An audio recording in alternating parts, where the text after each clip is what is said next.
Napuno ng saya at musika ang pagsisimula ng Asin Festival 2024 sa Dasol, Pangasinan. Silipin sa report.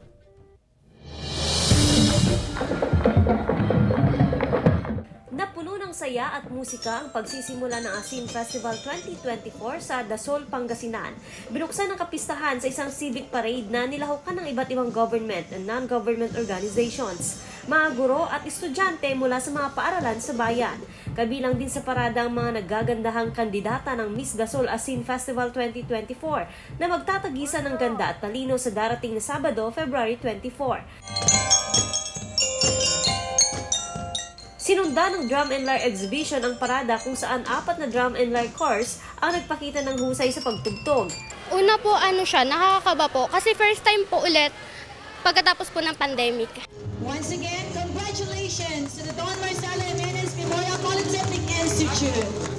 Pinarangalan naman ang Don Marcelo Jimenez Memorial Polytechnic Institute bilang overall champion for 8 consecutive years sa Dasol Secondary Sports Athletic Association meet. I humbly accept this award for the recognition that was given now to our DMG MPI school.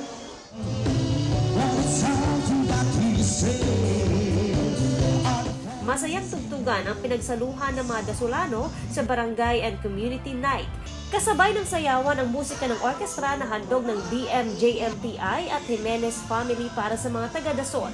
Ang Asin Festival ay paraan ng bayan upang may pakilala pa ang pangunahing produkto na asin.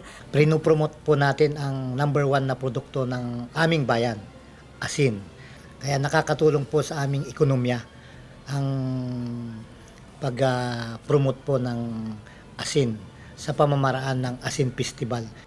Joan Punsoy, One North, Central Luzon.